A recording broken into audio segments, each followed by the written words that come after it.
नमस्कार दोस्तों, मैं नवीन स्वागत करता हूं आप सभी का एनबीटी के धर्म कथाएं शो में। दोस्तों, महाभारत में कई रोचक कहानियां मिलती हैं, लेकिन बहुत कम ही लोग इन कहानियों के बारे में पूरी तरह से जानते हैं। जैसे कि आप जानते हैं कि महाभारत के युद्ध के बीच में एक ऐसा समय भी आया था जब अर्जुन अपनी चिता बनाने लगे थे, यानी वो मरने वाले थे। लेकिन तभी भगवान कृष्ण ने कुछ ऐसी लीला रची कि सारा खेल बदल गया। आज हम आपको अपने इस वीडियो में इसी रोचक कहानी के बारे में विस्तार से बताएंगे।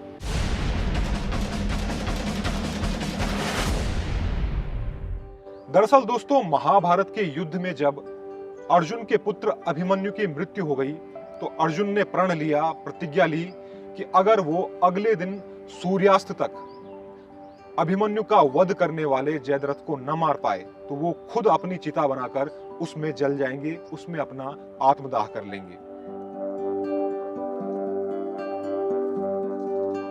दोस्तों, जब कौरवों को अर्जुन की इस प्रतिज्ञा के बारे में पता चला तो बहुत खुश हुए और उन्होंने जयद्रथ को छुपा दिया।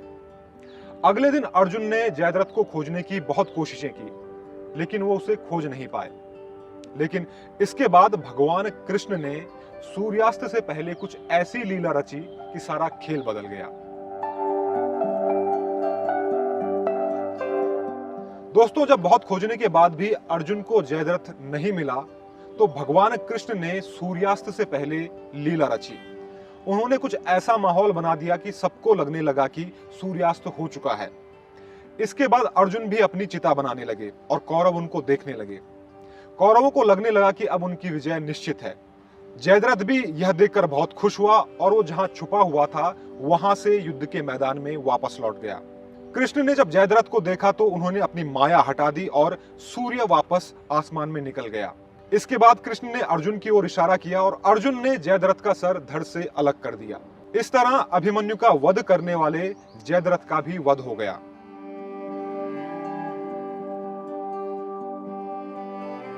दोस्तों, अब आप सोच रहे होंगे कि आखिर अर्जुन ने जयद्रथ को मारने की ऐसी प्रतिज्ञा क्यों ली, जबकि अर्जुन के पुत्र अभिमन्यु की मृत्यु में दुर्योधन के साथ कुछ और योद्धाओं का भी हाथ था।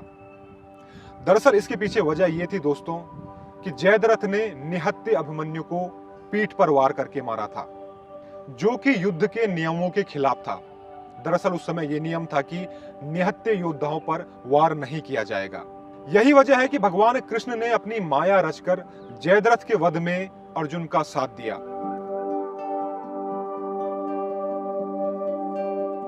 तो दोस्तों, इस कहानी से हमको ये शिक्षा मिलती है कि हमको कभी भी नियमों का उल्लंघन नहीं करना चाहिए। जैसा जयद्रथ ने युद्ध के नियमों को तोड़कर किया था, उसने निहत्थे अभिमन्यु की पीठ पर वार किया था, जो कि युद्ध के नियमों के खिलाफ था, और इसका परिणाम भी उसके बाद उसको भुगतना पड़ा था।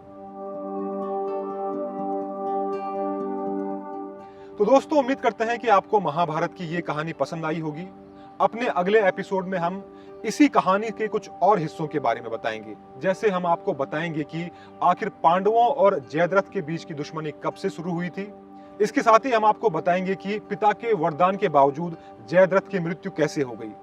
दरअसल जयद्रथ के पिता का ये वरदान था कि उनको कोई आम योद्धा नहीं मार पाएगा और जो भी योद्धा उनके सर को जमीन पर गिराएगा उसकी भी मृत्यु हो जाएगी। लेकिन इसके बावजूद भी अर्जुन जयद्रथ को मारने में कैसे कामयाब हुए, इसकी जानकारी भी हम आपको अगले एपिसोड में देंगे। तब तक हमारे साथ बने रहिए और देखते रहिए एनबीटी लाइव। नमस्कार।